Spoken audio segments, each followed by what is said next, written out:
the old programs that are used for solving linear programs, they require you to specify linear programs in this format. So I believe if you look up this tool called LP solve, it's a program that you can run that will solve linear programs, but you must give it all the constraints in the standard form. So that is why we need to study this standard form, and that's also why any linear program that you have can be converted into this standard form. Then we'll skip ahead to basically this example here. So we have like the example on the left, which is like the what was originally given to us, and there's obviously a bunch of violations. Most of these are easy to fix. For example, if you want to turn minimize into maximize, or you want to turn like greater than or equal to less than or equal, that's quite easy to deal with, right? You just need to change. You just need to apply some minor signs, like negate some stuff, and then all the inequality signs will change with it. The one that's probably a bit confusing is why do we need to transform x2 into this x2 prime and x2 double prime? And basically the motivation is that we can't figure out a nice way to satisfy this condition here. So we need to require that all our variables have to be non-negative, right? But you can't just like write down an extra constraint x2 is non-negative, right? You can't just write this, because what if in the optimal solution x2 is actually supposed to be negative? So you can't just invent additional constraints and then just write them down and then claim that it works.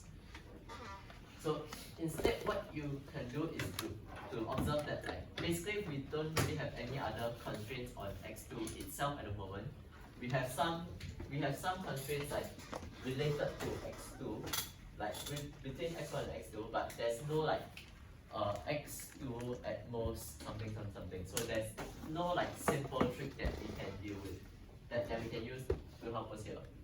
And that's why we need to invent like x2 prime and x2 double prime, such that even if you define your x2 prime and x2 double prime, even if you define that these are non-negative, if you consider the difference between them, which is this, then what is the set of possible values that this difference can have? You realize that it can actually take any kind of value that you want. Even if you have the constraint that they are non-negative, it can still be any value that you want. So that's a way to transform your x2 into something that is only non-negative variables, but you can still produce the same range of values that x2 is supposedly able to take. Okay, then the main thing is to cover like how do we deal with like reductions, the reductions from max flow to linear programming. And so on the left, these are basically the constraints of your flow problem, and on the right is how we're going to model it as a linear programming problem. So one thing that you will realize that across these two problems, what they have in common is that they are both called optimization problems, right? So in your flow networks, your objective is to try and find a flow with a maximum flow value, and in linear programming, you are trying to maximize or minimize something, right? So that's what we call an optimization problem, and that's also the reason why CS3230 is called optimization algorithms, because they deal pretty much exclusively with optimization problems. Okay, but anyway, so it turns out that there's a very like easy mapping from the constraints of a max flow problem to what a linear program can support. So for example, if you have your edge capacities here, so the amount of flow going through each edge is at least 0 and at most up to the capacity of that edge. Then what you can do in your linear program here is that you will define basically for every edge that you have, you define one constraint, which is to say that the flow there must be at least 0. And again, for every edge that you have, you make a new constraint that your flow must be at most the capacity. So in total, basically here you'll have like an additional like E number of constraints. and from this one, you have another E number of constraints. Then at the end down here, yeah, this is our flow conservation constraint, so that the flow entering a single vertex and the flow leaving a single vertex, and the flow leaving that same vertex has to be equal. So this provides another v minus 2 constraints.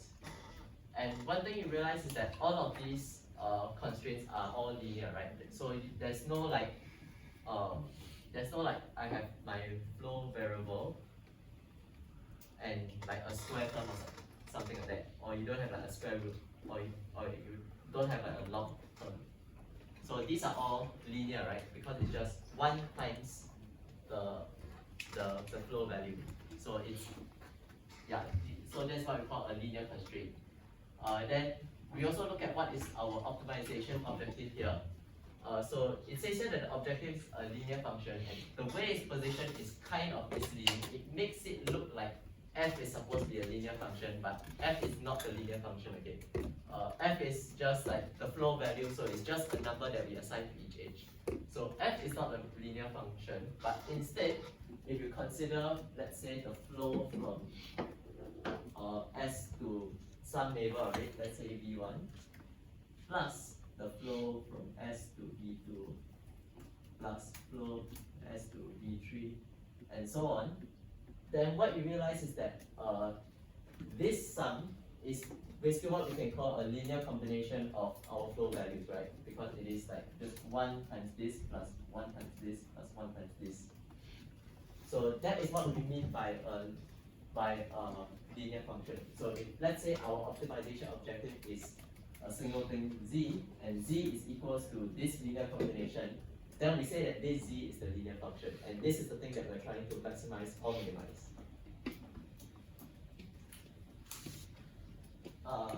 Yeah, then there's one last note here that our flow conservation constraint here, it says that like this needs to be something needs to be equal to something else.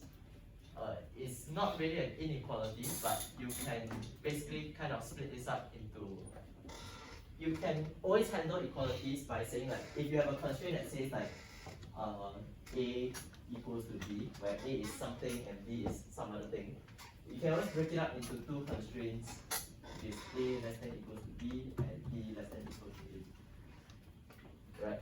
Like these are equal. So that's a very simple trick that you can use to handle equalities. Okay, and then that basically covers the reduction to the max flow that we've seen last week. And then after that, we cover a few more slightly different variants of the max flow problem. So these are not quite, oh sorry, yeah, there's one more slide here. So because we have shown that any instance of max flow can be expressed as a linear program, that means that if you have any algorithm that can solve linear programs, like simplex algorithm, then you can also use it to obtain the correct answer for max flow also. But if you think about it, although it's theoretically possible that you can use to solve it, in practice you won't really go and solve max flow like this, because if you think about how many constraints you have to insert into your max flow problem, like I mentioned, there is basically 2e plus v minus 2. So that's a lot of constraints that you need to key into your linear program, right? And if you have to try and input everything into like LP solve or some other solver program, you end up having to key in a lot of constraints, and it'll probably take quite a long time to run as well. So that's why it won't be as fast as things like the Fock Fulkerson or Edmonds Hub algorithm. But you can see that the notion of linear programming is kind of like more powerful than max flow, right? Because we can use linear programming to solve things that involve max flow as well. And yeah, I say that it's theoretically possible to solve one thing with the other, and then we'll see more about what that theoretically possible means next week. Okay, the first variant of the flow problems that we see here is what we call min-clause flow. So min-clause flow basically says I just need, like, I don't need to find what is the maximum flow from the source to the sink. I just need to get a flow of a certain size, and then there might be multiple ways to achieve that amount of flow, right? Like you can take different edges, different paths to get from the source to the sink. And the thing is that each edge has a cost associated to it. So I'll draw a quick example.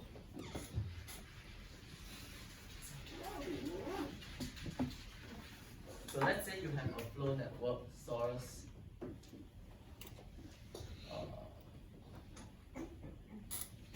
So very simple example. And then all these edges have capacity 1. And let's say I'm interested in getting a flow of size 1 from source to sink. Then clearly you can see that there are two possible solutions, right? That you can either go from the top path or the bottom path, and that's it. So both ways will lead to a flow of 2. So now I say that for each edge, I'm going to append like a cost to it. So for example, here has a cost of 2, here has a cost of 3, cost of 1, and cost of 4. So what this cost means is that to push 1 unit of flow through this edge, you need to pay that amount of cost. So for example, if you were to take the top path, the amount of cost you need to pay is 2 plus 1 plus 4, which is 7. And if you take the bottom path, then it's 3 plus 1 plus 4, which is 8. So what min cost flow says is that among the two paths that give us flow 1, which one has the minimum cost? And so in this case, you have to output only the top flow. The bottom flow is not a correct answer. So that gives you an idea of what the min cost flow problem is about, and then we can basically handle that with a very simple modification to our linear program. So at first, instead of trying to just maximize the amount of flow that we are putting through, we are going to have the constraint that the amount of flow that we have, instead of trying to maximize it, we say that it's equal to D. Or actually, as long as you can also show that as long as it is at least D, this constraint also works. And then instead, what you're trying to maximize is the cost of that flow, which, like I said, is basically the cost per unit at MPH times the amount of flow that you're pushing through. Yeah, and then that's basically it for min cost flow. Now the second variant is what we call multi-commodity flow, and the way you can think of this is kind of like the ice cream question in your assignment. So you have like multiple sources, and each source has its own respective target, but the issue is that they are all sharing the same flow network. So all your edge capacities will still apply as normal, even if you have like 5 flows going through a single edge. The total flow that you are trying to send through that edge cannot exceed the capacity. Then this one is a little bit trickier to deal with now, but there's one important thing that I want to point out is that if you look at what our multi-commodity flow asks for, we are no longer asking to maximize or minimize something. Here we are just asking, does there exist a set of flows, right? So like, does that exist or does that not exist? And this is what we call a decision problem. So decision problems only have 2 answers, yes and no. Then, so you are no longer trying to maximize or minimize things. You just want to decide whether is it a yes answer or is it a no answer. And that is why in the linear programming formulation, your optimization objective is just like 0. So there's nothing to maximize and nothing to minimize. So what does this actually mean? If you look at what the flow problem tries to say, like, does there exist a set of flows that satisfies all of the constraints here? Basically, this means that after you write down all of your constraints already, if you recall, all of your constraints basically specify like you have your big solution space, and then each constraint you have just like cuts down the solution space by something, and then you are left with one feasible region that you try and find what's the maximum here, right? And when you have a decision problem like this, what this linear program is actually trying to say is there like, does the feasible region still exist? right? Or is it, do you have it such that all your constraints, like for example, if your constraint was like this, then like there's totally no feasible region anymore. Yeah, if there's like totally no valid solution, then linear program, like the linear program should also tell you that there is no valid solution, and then you take it to mean that there does not exist a set of flows, and so your output no. But on the other hand, if the linear program solver can find any kind of solution that satisfies all of the constraints, doesn't matter what is maximizing or minimizing, as long as you can find some solution to it, then you can output yes for a decision problem. Yeah, and that is, yeah, that will be it for this the lecture recap here. So now we can move on to our tutorial proper. So there are 5 questions, and I think the first 3 also deal with flow problems. So the recap that I just went through should still hopefully be kind of useful. Okay, first question. We give you a linear program, and then we ask what is the solution to this linear program. So you have 3 variables, x1, x2, x3, and again, like you can write out your x1, x2, x3. You can say this is z, and then z is the linear function that we're trying to minimize, right? Now we have our constraints. If you take any 2 of them, you sum, it's at least 1, and then all your things are non-negative. So one thing you realize is that this is not in standard form. If you want, you can try as an exercise to convert this into a standard form, but I won't do that today. Right, so let's figure out what the solution to this linear program is. So the model answer in this tutorial will basically show you like how to use like some metrics to calculate what the optimal solution is. But as a small bonus, I'm going to show you how you would solve this kind of thing in the real world, which is you open up Microsoft Excel and you key everything in. So you notice that in Microsoft Excel, there's this little feature up here called the solver. You might have to go to your options to enable like a solver add-in or something. But basically how this spreadsheet works is that these are like on row 2, these are the coefficients. So this is like 1x1, 1x2, and 1x3. Then whatever value of like 1 times x1 plus 1 times x2 plus 1 times x3 will give you this z out here. Then all constraints here, like 1 times x1 plus 1 times x2 plus 0 times x3 at least 1. And then same goes for the other 2 constraints. Then we'll click the solver button here.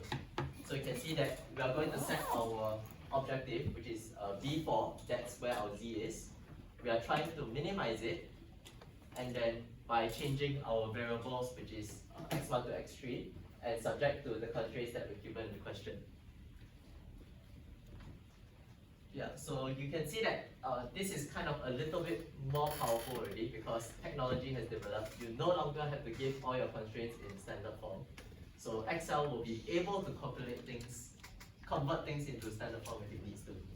But anyway, you can just click solve here, and that should give you the optimal solution for the linear program, which is x1 equals x2 equals x3 equals 0.5.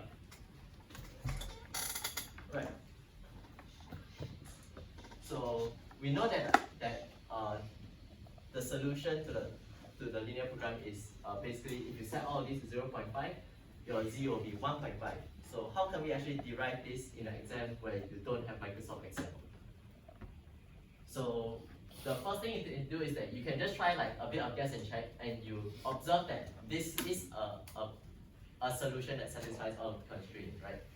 So if you do this solution, it satisfies all of the constraints. So this is a valid solution, and the optimal solution is going to be at most 1.5, right? Because we know that 1.5 works. Whatever optimal bound that you get is at least, it's going to be at most that amount. It can't be more than that. Otherwise, 1.5 becomes the optimal. So Now you can try adding the first three inequalities, which is like you have x1 plus x2, x2 plus x3, x1 plus x3. You add all of this up, you basically get 2 times x1 plus x2 plus x3, or at least 3. And therefore, you know that x1 plus x2 plus x3 is at least 1.5. So no matter what solution you have, it must be at least 1.5. So any solution that satisfies the constraints has to satisfy this inequality as well, because we have derived all of these directly from the constraints that we were given. So if any feasible solution has to have at least 1.5, then we also know that in particular the optimal solution has to be at least 1.5. And because we know that this is at most 1.5 is at least 1.5, so the optimal solution must necessarily equal to 1.5. Yeah, so in this case 1.5 is the optimal solution. And yeah, there's one small fact I will notice here is that in linear programs you can have answer where the optimal value is not an integer, even though all the linear constraints given to you are integers. Yeah, then the answer in this case is B. Right, so moving on to question 2. So question 2 is not immediately related to linear programming. This is just something, some recap from the previous week. So we consider a flow network where all of the edge capacities are integers. And is it possible that you can get a maximum flow that is not an integer? So in this case, the answer is that it is false. It's not possible. And because if you look at how the fault-focused algorithm works, you will never get a situation where you have, if all your initial edge capacities are integers, you will never get an augmenting path that involves a non-integer amount of flow, right? Because what fault-focused does is you find the augmenting path already, you just take what is the minimum capacity along that path. So if the capacities are all integers, then the minimum capacity also has to be an integer. So whatever flow value of your augmenting path also has to be integers. So this, like the maximum flow will always stay as an integer.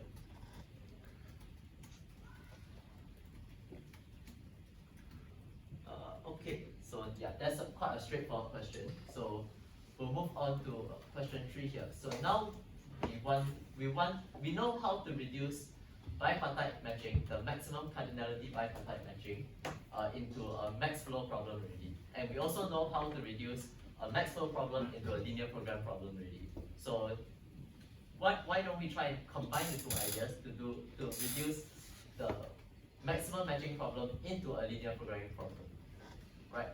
So you have a bipartite graph, U and V. I normally like to call this left and right, but in this question we call it U and V. So bipartite graph, you have some vertices on the left, some vertices on the right, and then like some edges connecting them. Okay, then we also say that your linear program should basically have one variable for each edge. And what this means is that basically what you're going to do is your one variable for each edge is going to represent like, is this edge included in the matching or not? So let's see how we can formulate this as a linear programming problem. Again, you have a new variable xij for every edge ij in the graph. So for example, if this is I, this is j, then xij just means is this edge in the matching or not? So if it is, I believe if it is 0, then it is not in the matching. If it is 1, then it is in the matching. And yeah, the objective of our linear program is going to trying to maximize the number of edges that we are including in the matching, right? So that is the same objective here. We are trying to maximize the total number of edges that we set to 1. So the constraints that we have, for every set on the left, we need to make sure that for every vertex on the left, So again, this is for all i's in the left set. So there's going to be a u number of constraints that look like this. So for each vertex on the left, if you sum up all of the edges that it participates in, this has to be at most one, right? Because your vertex cannot participate in more than one edge in a matching. Yeah.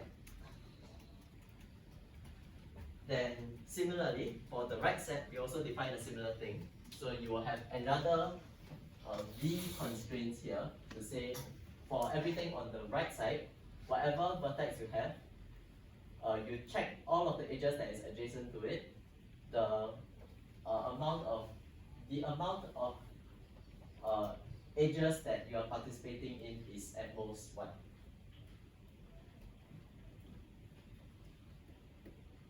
Then finally, we say that your variable has to be constrained between 0 and 1, because how we're going to try and interpret this is that, like our xij, we want it to be 0 if it's not in the matching and 1 if it's in the matching. So any value outside of this range is kind of like a nonsense value to us. So note that you can't, by right in a linear program, you're not supposed to write your constraints like this. You should say that xij is at least 0 and xij is at most 1. You should split this up into two constraints, but we just write it like this for convenience. Okay, so now we have constructed a linear program here. Then let's take a closer look at what this does, right? So one thing you realize is that this is kind of not exactly what we want either, right? What we actually want is we want our each xij to take only the values of 0 or 1. Right, this is what we actually want, because if you just run your linear program solver like this, you might get something like x of u and v. You might get something like 0.4, and then what does 0.4 mean, right? You can't take 0.4 of an edge. So there are some ways you can get around this kind of problem. You can try some techniques like rounding down, so that you will not have like an exact answer, but you have some conservative estimate that is kind of close to the correct answer, but it still works. But that's not the trick that we'll be applying here today.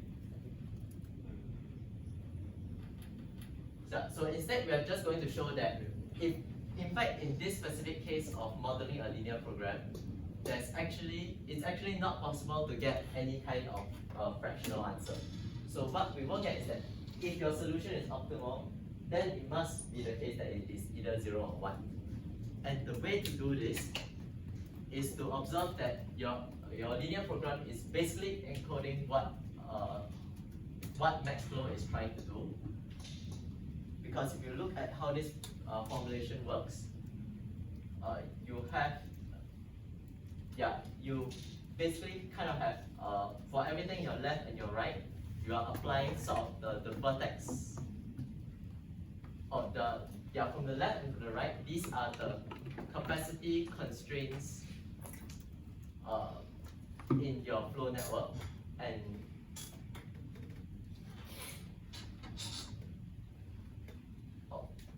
the first two here, these are kind of your vertex capacities, because every vertex participates in at most one edge in the matching. Then the bottom one is the capacity constraint of the edges, to show that if you remember, you have your source and you plug it like that. All of these have capacity 1. So that is what. So this is what this is trying to encode, and then this is what this represents all of these capacity constraints. So if you realize what our linear program is trying to do is exactly what our Maxflow is also trying to do. And so whatever optimal solution we get out of this linear program is also going to be equal to what our max flow is going to output. And we know that if everything here is an integer, which it is, then whatever solution I get from my max flow also has to be an integer. So that is why we know that our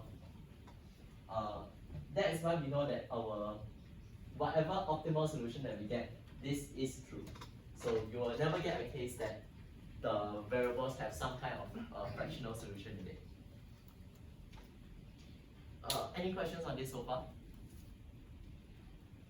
Yeah, so before I move on to question 4, I'll just make a quick note that if you want to specify a constraint like this, right? Like, let's say it's not a max flow kind of thing, and like it's just some general linear program, but you still want to specify this as a constraint, or you want to specify that this is some integer, right? You just want to restrict it to integers instead of just a continuous range of real numbers.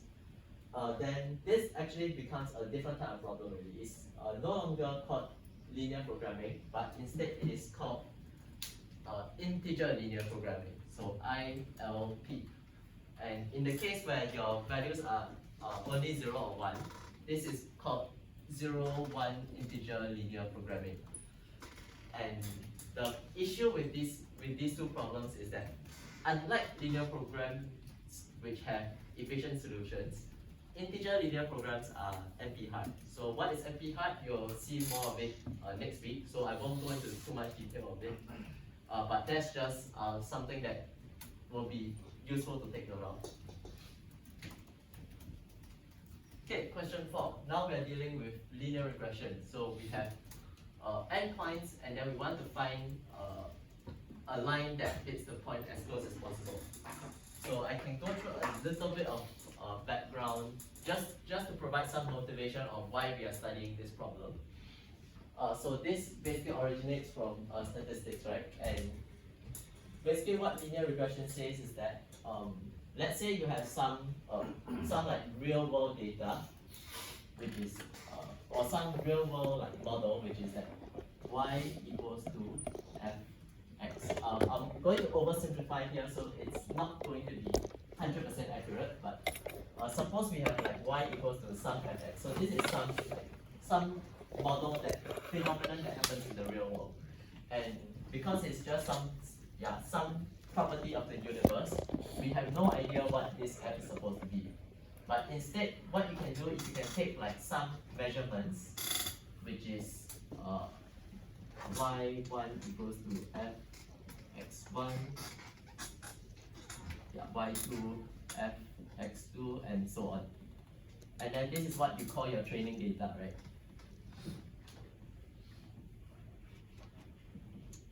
Up to yn is f of xn. So again, we can only observe the xi's and the yi's, but we do not know anything about what this f is like. And so what linear regression is trying to say is that we are going to try and approximate this. We're going to try and approximate what this f should look like with, let's say, y hat equals to some linear model f hat x, which is equals to which our f is just going to be a linear function of x, so it's ax plus b. Right, so that is what we're trying to do in linear regression. We're trying to find an ax plus b such that this function behaves like fx, even though we don't know what fx is supposed to look like. And one thing that we like to consider is what is yi minus yi hat. So yi hat is basically our f hat of xi, and so yi is our real world observation. Yi hat is we take the xi of that observation and we apply our linear model on it to make a prediction, and then we see what value we get out. So if you yi minus yi hat is basically just yi minus axi minus b, alright, or minus ax plus b.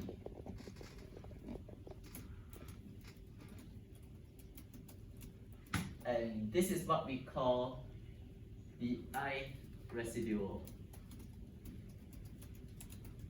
right? Because it is the amount by which your prediction is off from the real world observation. And in linear regression, you're usually trying to minimize the amount of residuals that you have.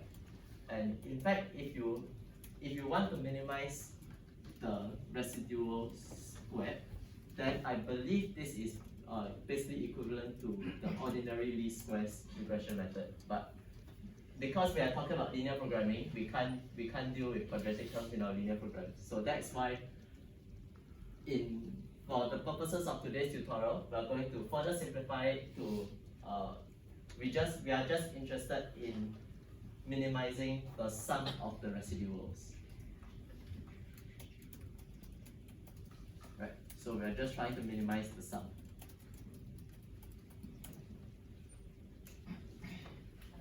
Okay, so that's just a little bit of motivation on why we are studying linear regression.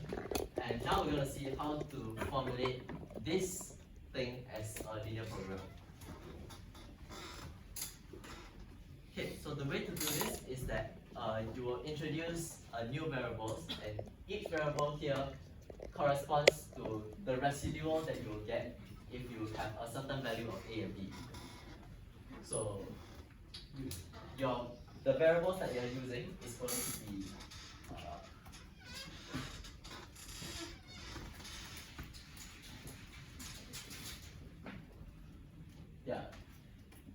you're going to have A, you're going to have B, and then you're going to have E1, E2, up to En.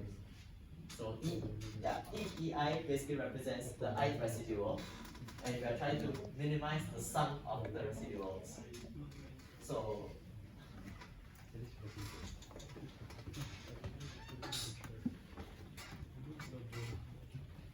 okay, our constraints are that first of all, we want this to be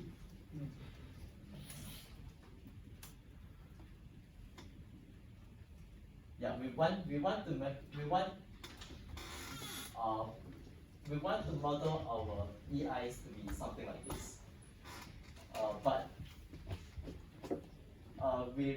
It's not immediately clear how to deal with like this modulo sign over here. So one thing you can write first is that after you take absolute value, you can deduce that the EI has to be at least 0. And second of all, if this is positive, then yi minus axi minus b will be at most EI. So if this is positive, then this will be true.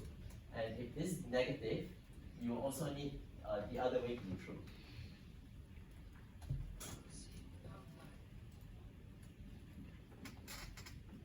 Or I guess a clearer way to write this would be if you multiply all this by -1.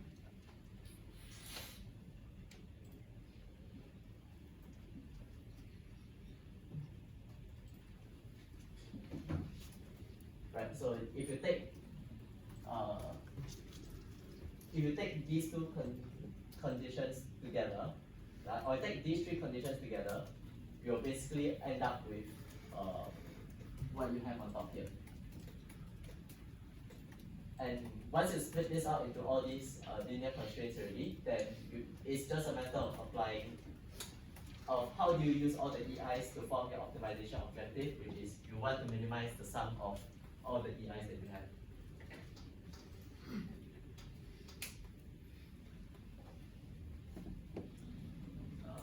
Okay, so now move on to the last question for today. So this is very similar to question 4, except that now instead of trying to minimize the sum of the residuals, we want to minimize whatever is the largest residual that we end up with. So we want to make sure that any one point is not too far off from our fit. And the way to do this is you can still define all of EIs here, but instead of trying to minimize the sum of EIs, because that doesn't work anymore, we'll introduce a new value z, and we say that we just add one more constraint here to say that z is the upper bound of all the EIs that we have. And that's all you need to do. Then from then on, all you need to do is to minimize this z. Yeah, once you minimize z, you can minimize the upper bound on all of the EIs that you have. And so if you solve the linear program, you'll get an optimal z you'll get an optimal z along with the optimal A and B that produces that z.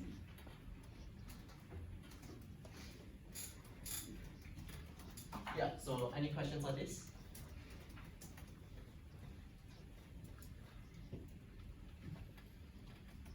If not, then it's time for the moment that y'all have all been waiting for, which is your midterms. Okay, so like I said in my email yesterday, basically I don't have all of your papers here yet, so I only have like about 90% of them. The last 10% are still like, Prof is still holding on to them. But I'll try and get them by next week, and then I'll return them to you next week. So if you don't see your paper here,